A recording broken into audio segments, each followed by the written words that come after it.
የእግዚአብሔር ስም የተመሰገነ ይሁን። እንዴት አደራችሁ? አስጀምሮ የሚያስጨርስ እሱ ነው። መልካም የሚሰራ አምላክ እሱ ነው። በእውነት እግዚአብሔርን ክፉ ነው ያለው ማን ነው? እሱ ዲያብሎስ ነው።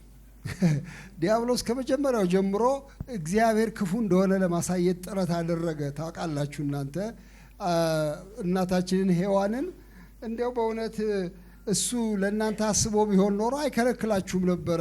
እንዳትበሉ የከለከለው ይሄንን ከዚህ ፍሬ እንዳትበሉ የከለከለው እንደሱ እንዳትሆኑ ብሎ ነው።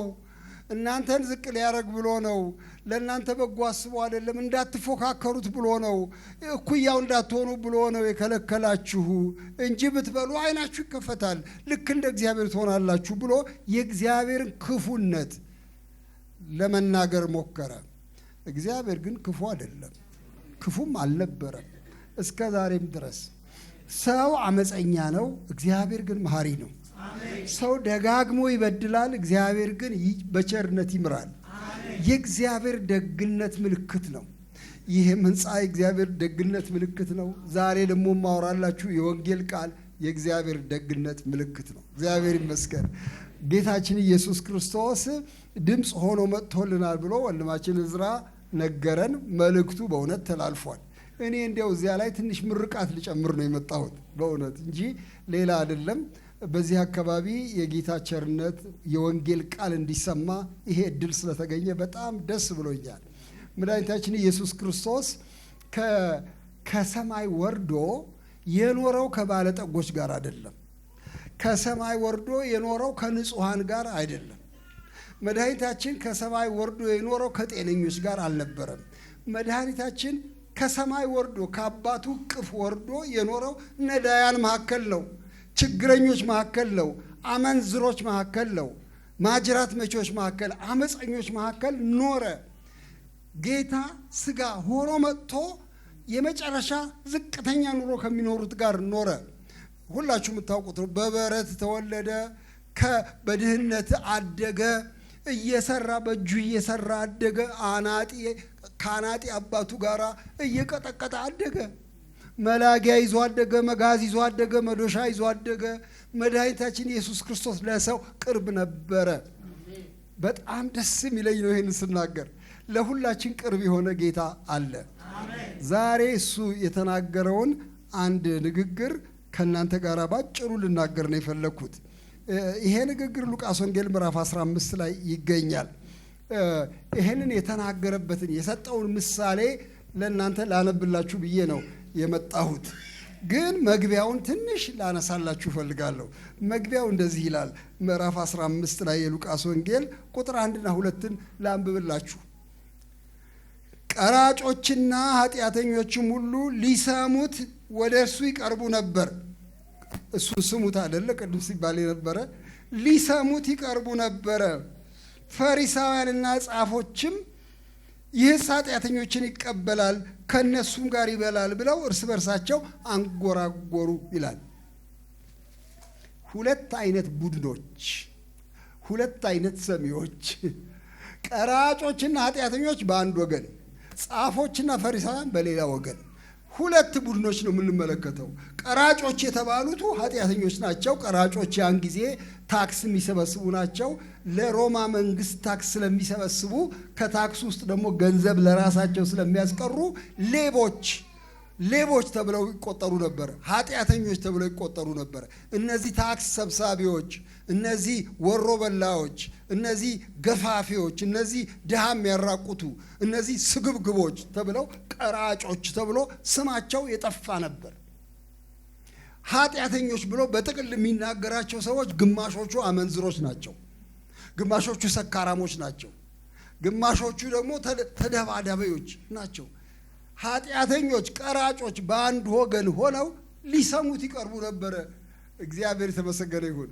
ኢየሱስ ክርስቶስን የሚሰሙ ኃጢአተኞች፣ እሱን ለማዳመጥ የሚፈልጉ ወንበዴዎች ተሰብስበው ነበረ። እሱም ከነሱ ጋር መሆን ይፈልግ ነበረ። እግዚአብሔር የተመሰገነ ይሁን እና ወደ እነሱ ጠጋ አለ። ከቀራጮች ጋር፣ ከኃጢአተኞች ጋር፣ ከአመንዝሮች ጋር፣ ከወንበዴዎች ጋር፣ ከሌቦች ጋር ሆኖ ጌታ ኢየሱስ ድምፁን ያሰማቸው ነበር፣ ያስተምራቸው ነበረ። ይሄ ደስ ያላላቸው ደግሞ ሌሎች የተራቀቁ ሰዎች ደግሞ ነበሩ። ፈሪሳውያን የሚባሉ ጻፎች የሚባሉ የሃይማኖት መምህራን ናቸው። ልብሳቸውን ለብሰው በጣም እየተራቀቁ ይሄ አሁን እውነተኛ ነቢይ ነው? አሁን ይሄ እግዚአብሔር የላከው ሰው ነው? ከኃጢአተኛ ከአመንዝሮች ጋር ይቀመጣል፣ ከሰካራሞች ጋር ይውላል። አሁን ይሄ ምን አይነት ነቢይ ነው? ምን አይነት መሲህ ነው ይሄ?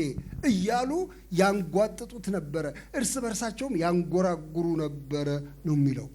ምን አይነት ነው ብለው ያሙት ነበረ መድኃኒታችን ኢየሱስን። እንዴት ከኃጢአተኛ ጋር ከወንበዴ ጋር አብሮ ቁጭ ይላል?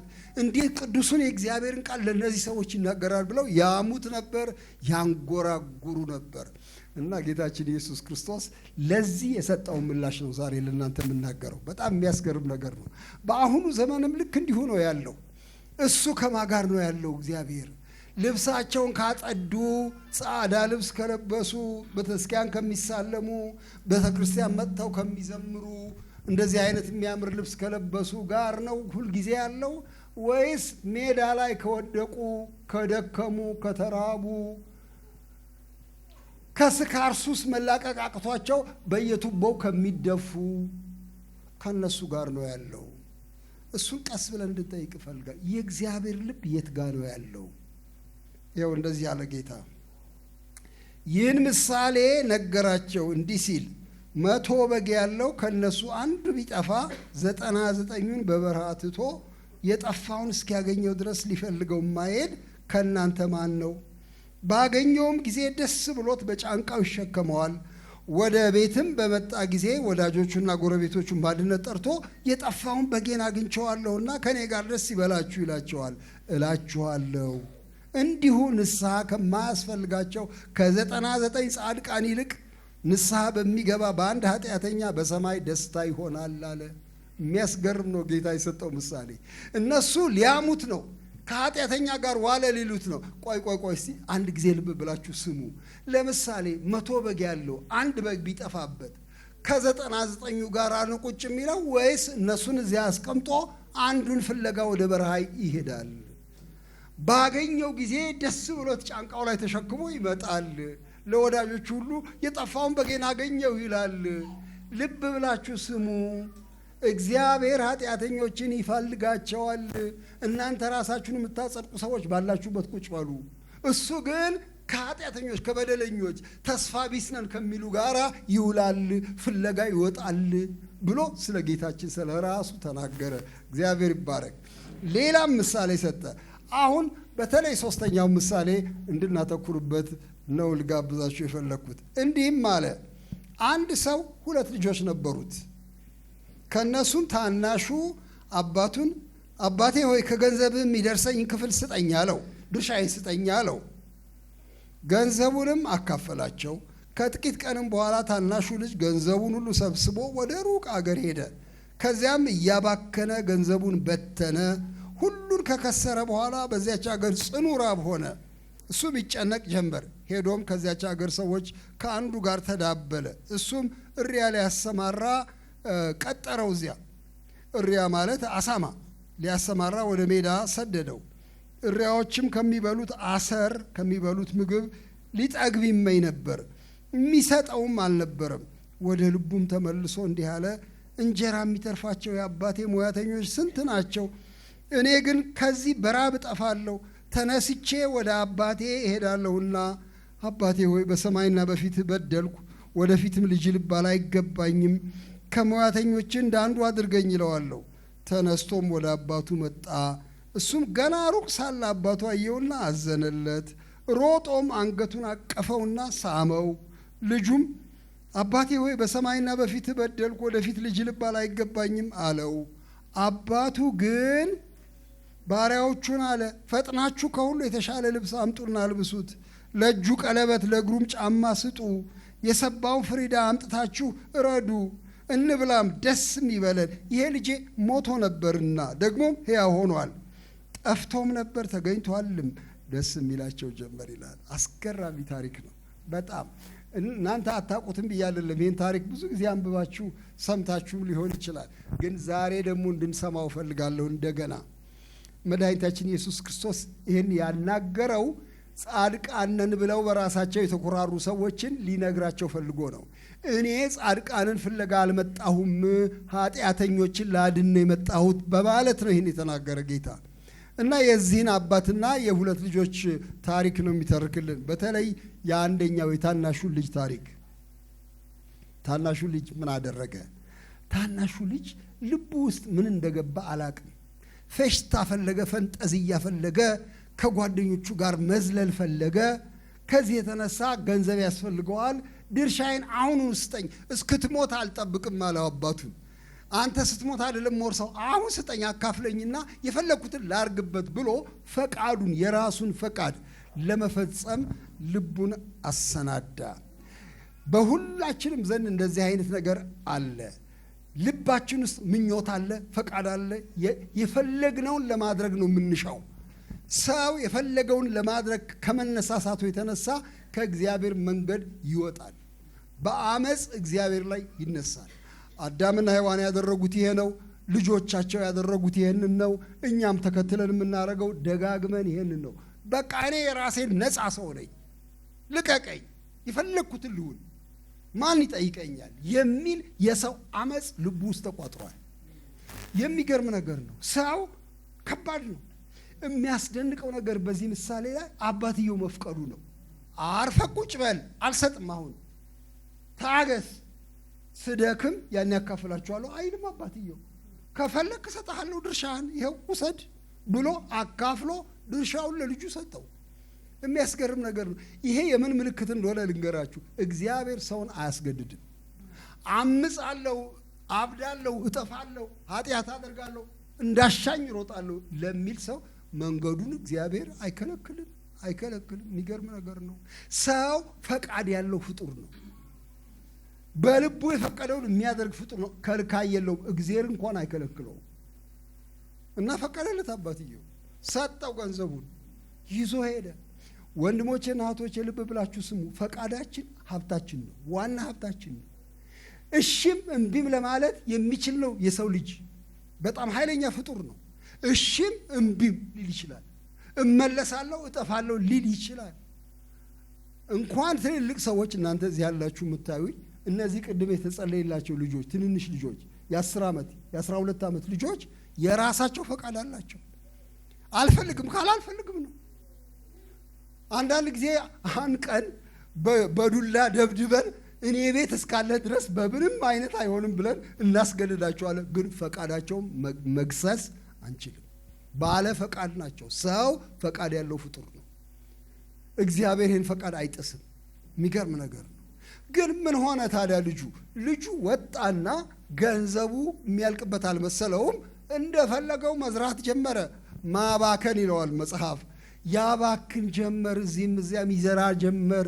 ፈንጠዝያ ነው፣ ፌሽታ ነው። ባልንጀሮቹን ጋብዞበት ይሆናል፣ በልቶበት ጠጥቶበት ይሆናል፣ ደንሶበት ይሆናል። ምን አውቃለሁኝ። ብቻ ገንዘብ ለካ ያልቃል፣ ቀስ እያለ ያልቃል። የተከመረ የተቆለለም ያልቃል። አባከነ።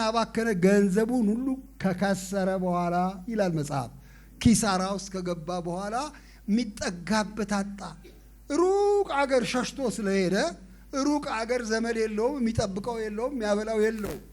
ከዚያ እረኛ ሆኖ ተቀጠረ። የአሳማ እረኛ ሆኖ ሰው ቤት ገባ፣ ተቀጠረ። በእሪያ ማሰማራት ስራ ላይ ሆነ፣ እንጀራ ፍለጋ። ግን እሱንም እንኳን በቅጡ አላገኘም። አሳማዎቹ ከሚበሉት አሰር ሊበላ ይመኝ ነበር ይላል ይሄ ጸሐፊ። በጣም የሚያስገርም ነገር ነው። እንዴት አይነት ራብ ውስጥ ወድቋል። በዚያች ሀገር ጽኑ ራብ ሆነ ስለሚል አገሩ በሙሉ የተራበበት ጊዜ ስለነበር ምግብ እንደ ልብ አይገኝም። እንደዚህ ባለ ጉስቁልና ውስጥ ወደቀ። በጣም አሳዛኝ ሆነ። ትካዜ ውስጥ ገባ። ልንገራችሁ፣ ሰው ፈቃዱን ተከትሎ ስለሄደ ይሳካለታል ማለት አይደለም። ሰው ከእግዚአብሔር ሲሸሽ፣ አልፈልግም ዞር በል የራሴ ነኝ ብሎ ሲል፣ ጎዳናው ወደ ሞት ነው። ጎዳናው ወደ ጥፋት ነው። እያቆለቆለ የሚሄድ ጎዳና ነው። ከባድ ጭንቀት ውስጥ ገባ። ወንድሞቼና እህቶቼ፣ አገራችን ሃይማኖተኛ አገር ናት። ታውቃላችሁ እናንተ፣ ሃይማኖት ብዙ ነው። በየሃይማኖቱ ቤት ብዙ ነው በእውነት። እንደው ገና ወጣ ብላችሁ እዚህ ዙሪያችሁን እንደዚህ ዝም ብላችሁ ብታማትሩ ወይ እዚህ ጋር ቤተክርስቲያን አለ፣ እዚህ ጋር መስጊድ አለ፣ እዚህ ጋር ጸሎት ቤት አለ። በየሃይማኖቱ ነው በጣም። ነገር ግን የሃይማኖት ካባ ለብሰን ውስጣችን ግን አመጽ የተሞላ ነው። ይሄንን መናገር በእውነት እኔ አላፍርም። የሃይማኖት ካባ ደርበን ውስጡን ግን ከእግዚአብሔር የሸሸን የኮበለልን የራሳችንን ፈቃድ ብንፈጽም ነው። በተስኪያን እንሳለማለን፣ ጸሎት ቤት እንሄዳለን፣ እንዘምራለን። ግን ልቡናችንን የሚፈትን አምላክ አለ። ምን አይነት ልብ ነው ያለን? እና ይሄ ሰው ሸሸ። ከአባቱ ሸሽቶ ሩቅ አገር ሄደ። ጭንቀት ውስጥ ገባ። ባከነበት ያለው ሁሉ ጠፋበት። አንዳንዶቻችን ሰላማችን ጠፍቷል ከአመጻችን የተነሳ። አንዳንዶቻችን ፍቅር የሚባል ልባችን ውስጥ የለም፣ ጥላቻ ነግሶብናል። አንዳንዶቻችን በውስጣችን እረፍት የለም፣ ሁከት ብቻ ነው። የታባቴ ልግባ የሚያሰኝ ሁከት ውስጥ ነው ያለ ነው። ዓለም ከክርስቶስ ውጪ ቅድም እንደተባለው እሱን ከመስማት ውጪ ሌላ ነገር በሰማች ጊዜ እረፍት የላትም።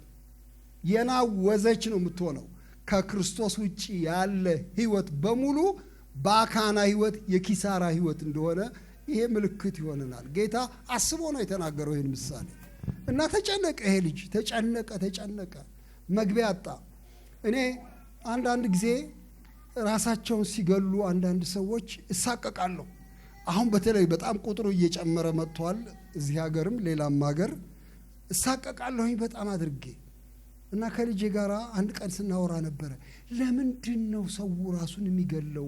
በተለይ ወጣቶች ገና በአፍላ ዕድሜ እንዴት አድርገው ነው ራሳቸውን ሲጣርገው የሚገሉት? የቀቢጸ ተስፋ ምልክት ነው። ተስፋ የለም ብሎ ካለ አንድ ሰው የመኖር ፍላጎት ሁሉ ይሟጠጣል። ምን ያደርጋል? ከዛ በኋላ ወደዚያ ላስወግደው እንጂ እንደዚህ ተጨንቄ መኖር አልፈልግም ብሎ ይላል። ሰዎች ከባድ ጭንቀት ውስጥ ሊገቡ ይችላሉ ከእግዚአብሔር ውጪ ሲሆኑ። ግን አንድ በጣም ደስ የሚል ነገር እዚህ መጽሐፍ ላይ ተጽፏል። ይሄ ልጅ፣ ይሄ የተራበ ልጅ፣ ይሄ እሪያ ጠባቂ ልጅ፣ ይሄ የተጨነቀ ልጅ በጣም አንድ የሚያስገርም ሐረግ አለ ጌታችን የተናገረው። ምን ይላል? ወደ ልቡ ተመልሶ እንዲህ አለ ይላል። ወደ ልቡም ተመልሶ እንዲህ አለ። ይቺ መዞሪያ ነጥብ ናት። እስካሁን አሸሸ ገዳሜ ነበረ፣ ሲጨፍር ነበረ። ጭፈራው ወደ ጭንቀት፣ ወደ ኪሳራ፣ ወደ ረሃብ መራው። ግን አሁን ወደ ልቡ ተመልሶ እንዲህ አለ ይላል። እግዚአብሔር እንደዚህ ያርግልን። ወደ ልብ ይመልሰን፣ ወደ ማስተዋል ይመልሰን። ቆም አለ። እንዴ ሁሌ በቃ በዚህ መንገድ ነው እንዴ የሚሄደው? ህይወቴ እንደዚህ ያልቃል እንዴ? እስቲ ቆም ብዬ ላስብ አለ። ወደ ልቡ ተመለሰ። ማሰላሰል ጀመረ። ወደ አባቱ ቤት ልቡ ተመለሰ። አባቱን ሲያስብ አባቱ በቂ ገንዘብ ያለው፣ በቂ ንብረት ያለው፣ ብዙ ሙያተኞች፣ ብዙ አሽከሮች ያሉት የተረጋጋ ሰው፣ የሰላም ሰው። የአባቱ ቤት ትዝ አለው። ይሄኔ እዚያ አባቴ ቤት እኮ ሙያተኞቹ፣ አሽከሮቹ የሚበሉትን ጠግበው ያተርፋሉ፣ እኔ እዚህ በራብ እሞታለሁ አለ።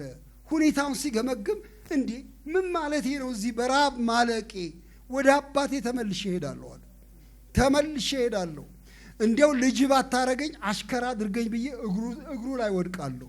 በሰማይና በምድር በደልኩኝ፣ አንተን በደልኩኝ ብዬ እማጠነዋለሁ ብሎ ልቡ ተቀየረ። እግዚአብሔር ይባረክ።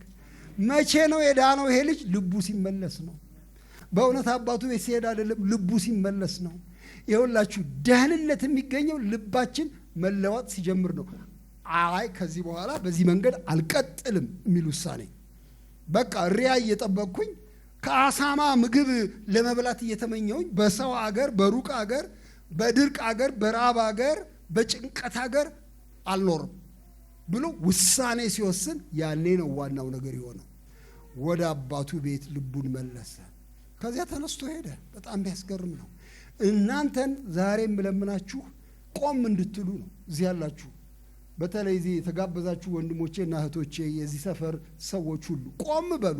መቀጠል አለብኝ ወይ በዚህ አይነት ህይወቴ ለውጥ ሳያገኝ እንደዚሁ ዝም ብዬ ልንከራተት እየተጨነቅኩ ራስ እየነጨው እግዚአብሔርን እየሰደብኩኝ ምን አይነት እድል ነው የኔ 40 ቀን እድል እያልኩኝ እየተበሳጨሁኝ ልቀጥል በዚህ መንገድ በአመጽ መንገድ ወይስ ልቁም?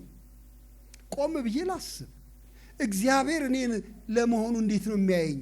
ይቀበለኛል ወይ? ወደሱ ብመጣ ህይወቴ ይለወጣል ወይ ብለን ቆም ብለን እንድናስብ ይሄን ላሳስባችሁ ነው የመጣሁት። ዋና ነገር ይሄ ነው። እግዚአብሔር ስለኛ ያስባል ወይ? አሜን አሜን፣ በጣም ያስባል እንጂ ስለ እናንተ ማስባትን ሐሳብ እኔ አውቃለሁ። ተስፋ ልሰጣችሁ እንጂ የክፉ ነገር አይደለም። ፍጻሜና ተስፋ መልካም መጨረሻ ልሰጣችሁ ስለ እናንተ በጎ አስባለሁ እንጂ የክፉ ነገር አይደለም አለ እግዚአብሔር። ስለ ሰው የሚያስብ አምላክ አለ፣ እግዚአብሔር ይመስገን። ስለ ጠፉ ልጆች የሚያስብ አባት አለ በሰማይ፣ እግዚአብሔር የተመሰገነ ይሁን። ይጠብቀው ነበር ለካ ልጁን አባትየው። ምክንያቱም በኋላ የምናየው እንደሱ ነዋ። ሮጦ ሄዶ አቀፈው ሳመውም ስለሚል አዘነለት ስለሚል ለካ አባትየው የጠፋ ልጁን ይጠብቅ ነበረ። እንዲያው አንድ ቀን ወደ ልቡ ይመለስና ይመጣ ይሆን ልጄ ይመጣ ይሆን እያለ ሳይጠብቅ አልቀረም። የእግዚአብሔር ልብ የርኅራኄ ልብ ነው። ወንድሞቼ እናቶቼ፣ ይህን ዛሬ ጠዋት አረጋግጬ ልንገራችሁ። በእናንተ ላይ የጭካኔ ልብ ያለው አምላክ አይደለም። እሱ ርኅሩህ አምላክ ነው። ሰካራሞች ብትሆኑ፣ ሌቦች ብትሆኑ፣ ወንበዴዎች ብትሆኑ፣ ግብረ ሰዶማውያን ብትሆኑ የክፋት መጨረሻ ተናገሩ እስቲ። የሆናችሁትን ሁሉ ሁኑ፣ እግዚአብሔር ይራራላችኋል። ይሄ እርግጠኛ ነው በጣም። ሰሞኑን እኔ ኦሪት ዘፍጥረትን እያየው እየተገረምኩ ነበር ከጓደኞቼ ጋር። ምንድን ነው እዚህ ውስጥ የሚታየው ስል እግዚአብሔር መልካም አድርጎ ሰራ፣ ምድርን ፈጠረ፣ ሰውን በገነት አስቀመጠው፣ ለሰው በጎ አሰበ፣ የሚበላውን የሚያየውን አሰናዳለት። ሰው ግን አመፀ። እግዚአብሔር በጎ የሰራውን ሰው አበላሸ። በኋላ እግዚአብሔር ምሕረት አደረገ ለሰው። ራቁቱን የነበረውን ሰው ልብስ አለበሰው። የሚያስገርም ነገር ነው። ራራለት ለሰው። በኋላ እንደገና አመፀ ሰው። አዳምና ሔዋን ሁለቱ ባልና ሚስት ወለዱ፣ 2 ልጆች ወለዱ፣ አቤል ቃየን የሚባሉ። ቃየን በአቤል ላይ ተነስቶ ገደለው ወንድሙን። የመጀመሪያው ግድያ ወንድም በመግደል ነው የተጀመረው። አመፅ ቤት ውስጥ ነው የጀመረው። የሰው አመፅ፣ ክፋት። ቀናበት በወንድሙ ገደለው፣ አሸዋ ውስጥ ቀበረው። ወንድም የት አለ ብሎ እግዚአብሔር ሲጠይቀው እኔ አላቅም፣ እኔ ወንድሜ ጠባቂ ነኝ ወይ አለ። የሰው አመፅ አየለ በጣም። በኋላ ዝቅ ብላችሁ ስትመለከቱ የሰው ክፋት በምድር ላይ እጅግ በዛ ይላል። በኖህ ዘመን እጅግ በዛ፣ እጅግ በዛ። የልቡ ክፋት ተደጋግሞ ያው ሆነ። እግዚአብሔርም ሰውን በመፍጠሩ ተጸጸተ፣ የጥፋትንም ውሃ ከሰማይ አዘነበ። ነገር ግን እግዚአብሔር ጥቂት ሰዎችን ደግሞ በመርከብ ውስጥ አዳነ። እግዚአብሔር የተመሰገነ ይሁን። ለካ እግዚአብሔር ሰው ሲበድለው ያዝናል፣ ግን ያተርፋል። መልሶ ይራራል። እና የእግዚአብሔር ልብ የርኅራኄ የፍቅር ልብ ነው ወንድሞች። እና ምን ይላል በጣም የሚያስገርም በዚህ በኢሳይያስ ምዕራፍ 53 ላይ ስለ እኛና ስለ እግዚአብሔር የተነገረ ነገር አለ። የእግዚአብሔር ልብ ምን እንደሆነ ፍንጭ ይሰጠናል። ኢሳይያስ 53 ላይ እሱን ማንበብ እፈልጋለሁ። እንደዚህ ይላል፣ በእውነት ደዌያችንን ተቀበለ ይላል ቁጥር 4 ላይ፣ ሕመማችንንም ተሸክሟል። እኛ ግን እንደተመታ በእግዚአብሔር እንደተቀሰፈ እንደተቸገረ ቆጠርነው። እሱ ግን ስለ መተላለፋችን ቆሰለ፣ ስለ በደላችንም ደቀቀ። የደህንነታችንም ተግሳጽ በእርሱ ላይ ነበረ፣ በእርሱ ቁስል እኛ ተፈወስን። እኛ ሁላችን እንደ በጎች ተቅበዝብዘን ጠፋን፣ ከእኛ እያንዳንዱ ወደ ገዛ መንገዱ አዘነበለ፣ እግዚአብሔርም የሁላችንን በደል በእርሱ ላይ አኖረ ይላል። ስሙ እናንተ፣ ስለ በጎች አይደለ ቅድም ምሳሌ የሰጠው? ግን እኛ እንደ በጎች ተቅበዝብዘን ጠፋን፣ መንገዳችንን ስተን ወደ የጥሻው ገባን፣ ለአውሬ የተጋለጥን ሆንን፣ ዲያብሎስ እንደፈለገው የሚያደርገን ሰዎች ሆነን ተቅበዝብዘን ጠፋን። ነገር ግን የሁላችንን በደል በእርሱ ላይ አኖረና እኛን መለሰን። እግዚአብሔር ይመስገን። ስለዚህ የጠፋ ይመለሳል። እስቲ የጠፋ ይመለሳል በሉ። አሜን። እግዚአብሔር ይመስገን። የጠፉትን ፍለጋ ወጣ ጌታ። የሚገርመው ዛሬ ጠዋት ሳወዳድር ነበር እኔ ይሄ አባት ልጁ ጠፍቶበት ይጠብቃል። እግዚአብሔር ግን እንደዚህ አባት እንኳን አይደለም። ደጃፍ ላይ ቆሞ የሚጠብቅ አይደለም። እግዚአብሔር ፍለጋ የወጣ ጌታ ነው። የሰው ልጅ የጠፋውን ሊፈልግና ሊያድን መጥቷል ነው የሚለው። እንዲያውም አይቀመጥም። በሰማይ መቀመጡን ትቶ ሰው አልሆነም። እኛን ፍለጋ ወደ መሬት መጣ። መድኃኒታችን ኢየሱስ ክርስቶስ የእኛን እንጀራ በላ። በእኛ አቧራ መንገድ ላይ ተራመደ። መድኃኒታችን ኢየሱስ ከእኛ ጋር ኖረ። ልክ እንደ ሰው አንቀላፋ። እንደ ሰው በታንኳ ተሳፈረ። እንደ ሰው የጋገረ እንጀራ በላ። ፍለጋ ወርዶ ነው ወደ ታች። መድኃኒታችን ኢየሱስ ክርስቶስ ሰው ፈላጊ ነው። የጠፉትን ፈላጊ ነው እንጂ ከወጣህማ ወጣህ እንግዲህ እንዳፈጠጠ እንዳሻሁን በቃ ሰው በፈቃዱ ነው በቃ ከጠፋ ጥፋ ምን አረጋለሁ ብሎ አይደለም። ፍለጋ ወጣ። እግዚአብሔር ይመስገን። እና ተቅበዝብዘን የጠፋነውን ሰዎች ሊፈልገን መጣ። ይሄ ልጅ መጣ ወደ አባቱ። መቼም ይሄ ነገር በቴሌቪዥን ቢሰራ ኖሮ ደስ ይለኝ ነበር። በቲያትር መልክ ቢሰራ ኖሮ፣ በስዕል መልክ ቢቀርብ ኖሮ ደስ ይለኝ ነበረ። የተበጫጨቀ ልብስ ለብሶ፣ አንጀቱ ታጥፎ፣ ፊቱ ሁሉ ከስቶ ጠውልጎ፣ አቧራ በላዩ ላይ በኖበት እየፈራ እየቸረ ወደ አባቱ ደጃፍ የሚቀርብ አንድ ወጣት እሱ ነው በኃይለ ሕሊና የሚታየኝ። እንደዚህ የሆነ የተንቀጠቀጠ መጥቶ አባባ አለ እንዴ እያለ የሚጠይቅ ሳይሆን አይቀርም እላለሁኝ። አዎ አሉ ሳይሉት አይቀርም አሽከሮቹ። ከዛ አባትየው ድምፅ ሲሰማ ወደ ውጭ ወጣ ይመስለኛል። ከዚያ ይሄ ልጅ መጥቶ ሄዶ ድፍት እግሩ ላይ አባትየው እግር ላይ እኔ በደልኩኝ በሰማይም በምድርም የበደልኩት አንተን ብቻ አይደለም አምላክንም ነው የበደልኩት፣ ማረኝ ባክህ። ከዚህ በኋላ ልጅ አትበለኝ፣ እኔ አልፈልግም። ከአሽከሮች አንዱ አርግና ማድቤት ውስጥ ባክህ ቦታ ስጠኝ ያለ ይመስለኛል። አባትየው ስለ አሽከርነት ስለ ማድቤት ምናምን አያወራም። እቅፍ አረገው። እግዚአብሔር ይመስገን። አቀፈው ብቻ አይደለም ሳመው። እና የሚያስገርም ነገር ነው። እሱ የሚናገረውን ተወና እባካችሁ ጥሩ ልብስ ይዛችሁ ኑ፣ እባካችሁ ለእጁ ቀለበት አርጉለት፣ ለእግሩ ጫማ አርጉለት ብሎ ይሸላልመዋል ልጁን። ይሄ ልጄ ሞቶ ነበር፣ አሁን ግን ሕያው ሆኗል፣ ጠፍቶ ነበር ተገኝቷል ብሎ ደስታ ነው የሚያውጀው፣ ፍሪዳ ነው የሚያርደው። የሚያስገርም ነገር ነው። ልንገራችሁ፣ ስትመለሱ እግዚአብሔር ደስ ይለዋል። ሌላ መንገድ የለም፣ በክርስቶስ ብቻ አምናለሁ ሲል ሰው በሰማይ ታላቅ ደስታ ይሆናል። እግዚአብሔር ይመስገን። ጭፈራ ይሆናል በሰማይ። መላእክት እንዴት እንደሚጨፍሩ እኔ አላቅም፣ አይቼ አላቅም። ግን ምናልባት የመላእክት ዜማ ያሰማልን ይባል የለ ምርቃት፣ ዜማ ሳይኖራቸው አይቀርም፣ መዝሙር ሳይኖራቸው አይቀርም። ቅዱስ ቅዱስ ቅዱስ ቅዱስ እግዚአብሔር እያሉ መላእክት ደስ ይላቸዋል። አንድ ኃጢአተኛ ወደ እግዚአብሔር ወደ ክርስቶስ ሲመለስ በሰማይ ታላቅ ደስታ ይሆናል። እግዚአብሔር ይመስገን። ዛሬ እስቲ አስደስቷቸው መላእክቱን። እሱን ነው የምጋብዛችሁ። በሰማይ ደስታ ይሁን። አንዲት እህት አስታውሳለሁኝ፣ በጣም ልቤን ስለነካኝ ብናገር ጥሩ ነው። እኔም ማውቃት ናት። አብረን አንድ መስሪያ ቤት እንሰራ ነበር። እሷ ጆሮዋ ታሞ ብዙ ጊዜ ተጨንቃለች እና ለመስማት ተቸገረ ጆሮዋ በጣም እና እኛ ሁላችን ተሳቀቅን በጣም። ጆሮዋ ቀስ እያለ እየደከመ መጣ። በኋላ በጣም አዘነች እሷ።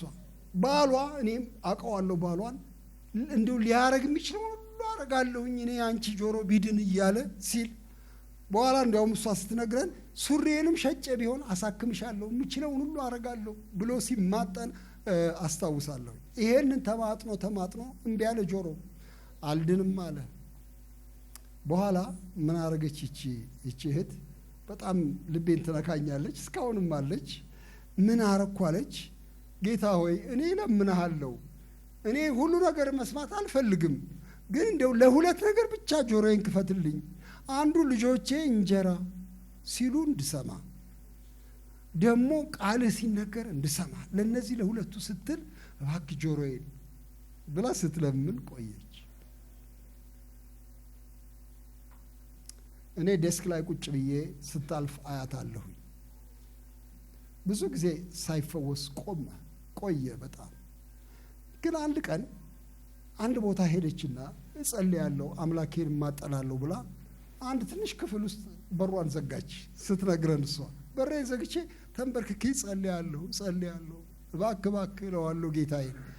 ምን እንደሆነ አላቅም፣ አንድ የተድቦለቦለ ብርሃን ሲመጣ ይታየኛል አለች።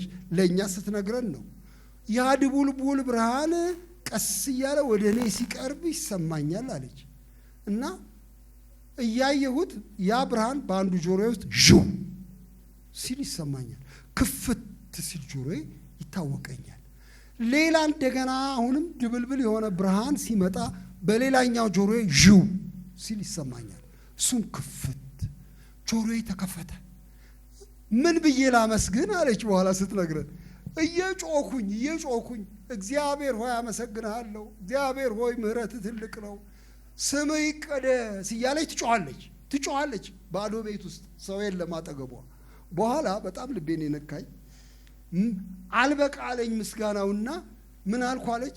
እናንተ በሰማይ ያላችሁ መላእክት እባካችሁ ተባበሩኝ አምላክን እናመስግን ብላ ጮኸች። መላእክት ከኛ ጋር ደስ ይላቸዋል በጎ ነገር ሲሆን።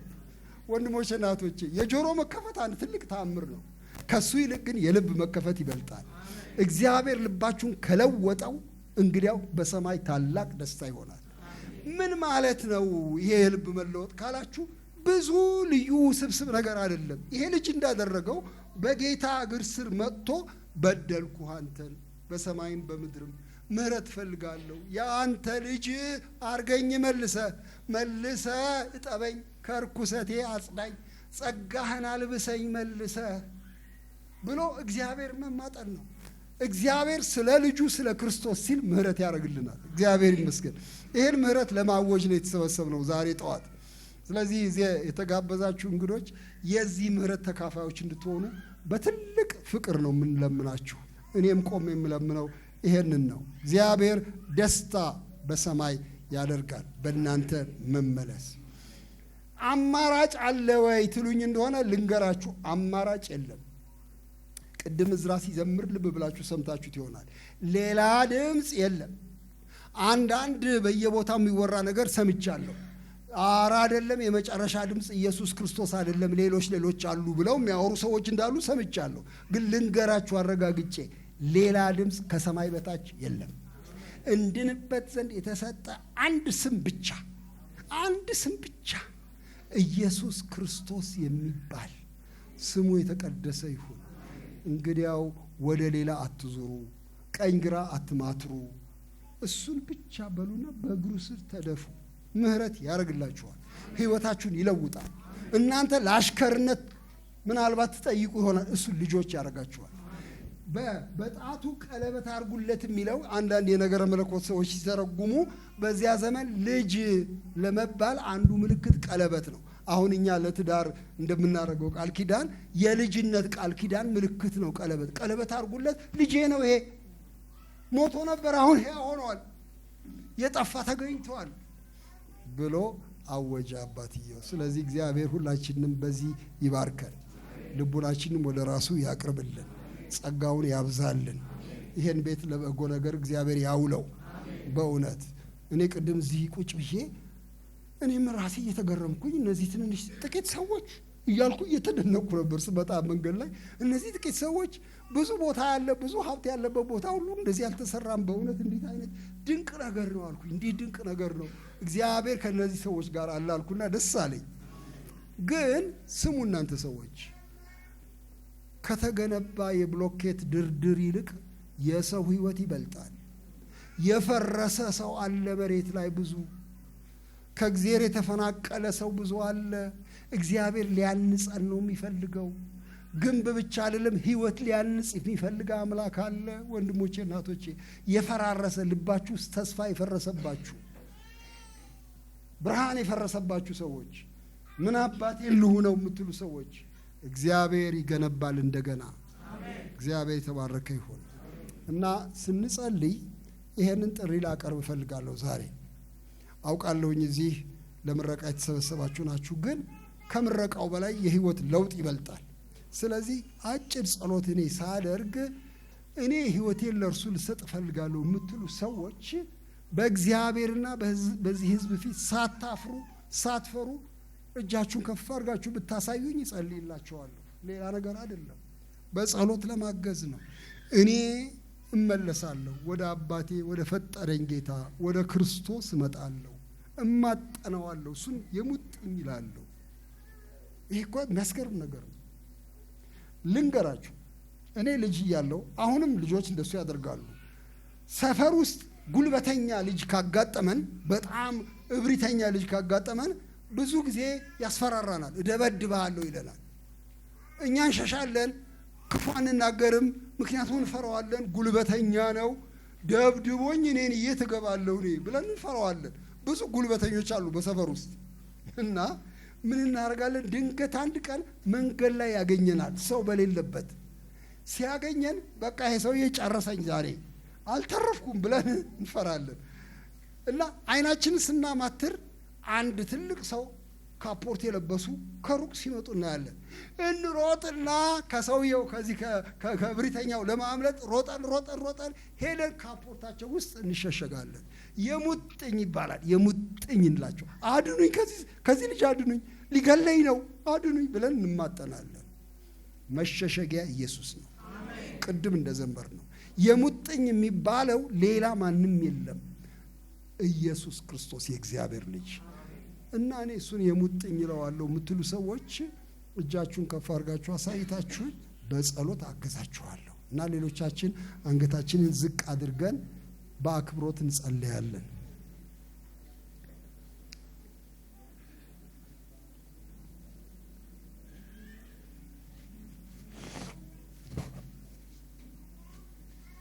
እኔ ወደ እሱ እመለሳለሁ፣ ህይወቴን ለእሱ እሰጣለሁ የምትሉ ሰዎች ዛሬ ወስናለሁ፣ እባካችሁ በጸሎት አግዙኝ የምትሉ ሰዎች እጃችሁን ከፍ አድርጋችሁ ብታሳዩኝ፣ እሺ እግዚአብሔር ይባርክሽ እቴ፣ ደስ ይላል፣ ጌታ ይባርክሽ። እንደዚህ የሚወስን ሰው ካለ እጸልይለታለሁ። እሺ ሌላ ሰው አለ እንደዚህ? እግዚአብሔር ይባርክሽ እቴ። ሌላም ሰው ካለ ወደ እርሱ እመጣለሁ፣ እኔ ሌላ የት እሄዳለሁ ከሱ ጸልዩልኝ የሚል ሰው ካለ እጁ ከፍ ያርግና እንጸልይለታለን። ምህረቱ የእግዚአብሔር ብዙ ነው፣ እግዚአብሔር ይቀበለዋል። ወንድሞቼ ከጠፋችሁበት፣ እህቶቼ ከጠፋችሁበት ተመለሱ። እናንተ እህቶቼ እጃችሁን ያወጣችሁ ወደዚህ ኑና ልጸልይላችሁ። እዚች ፊት ኑ፣ እዚች መድረኩ አጠገብ። እግዚአብሔር ይባርካችሁ። ሌሎችም ካላችሁ እንዲሁ አትፍሩ፣ የሰውን አይን አትፍሩ ከቶውኑ፣ ለእግዚአብሔር ምስክር ሆናችሁ ቁሙ። ሌላም ሰው ካለ ወደዚህ ኑና እንጸልይላችኋለን። እግዚአብሔር ይባርካችሁ ይሄንን ውሳኔ ለመወሰን ስለፈቀዳችሁ። ሌላም ሰው ካለ ከእናንተ መካከል ሕይወቴን ለሱ ሰጣለሁ፣ እንደ ጠፋው ልጅ ወደ አባቴ ልመጣ እፈልጋለሁ፣ ምህረት ያርግልኝ እሱ የምትሉ ሰዎች እናንተን እግዚአብሔር ይባርካችሁ። እዚህ ፊታችን የመጣችሁትን ሌላም ካለ እባካችሁ አታመንቱ። ይሄ ግብዣ ነው፣ ትልቅ። እሺ ና ወንድሜ፣ ወደዚህ ና እንጸልይልሃለን፣ የእግዚአብሔርን ምህረት ትቀበላለህ። ሌላም ሰው ካለ ጌታ ነው የሚጠራችሁ፣ ሰው አይደለም። እንደዚህ ካለ ወደዚህ ኑና የእግዚአብሔርን ክብር ትቀዳጃላችሁ፣ ሌላ አይደለም። እግዚአብሔር ይባርካችሁ እናንተ ወገኖቼ። ሌላም ሰው ካለ ድል እሰጣለሁ።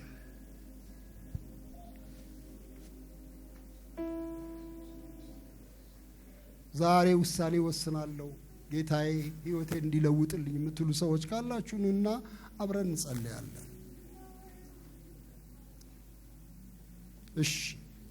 እሺ እዚህ ለመጡት እንጸልያለን። እንግዲያው ሌሎች ካላችሁ ከኛ ጋር ኑ ወደዚህ፣ ከሌለ ግን ለዚህ ፊቴ ላሉት ጸልያለሁ።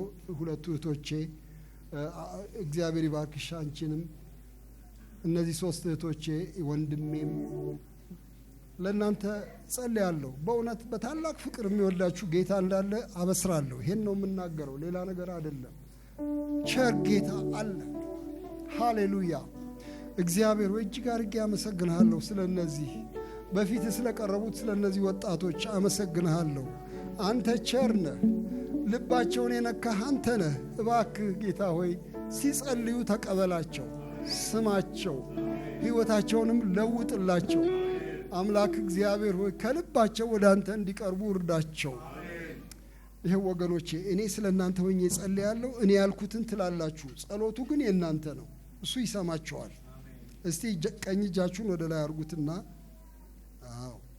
ጌታ ሆይ በሉ። ጌታ ሆይ ስለ ቃልህ አመሰግንሃለሁ። የምህረት አምላክ ሆይ ማረኝ። እኔ እጄን ላንተ ሰጣለሁ፣ ለሰው አይደለም፣ ለአንተ ለክርስቶስ እጄን እሰጣለሁ።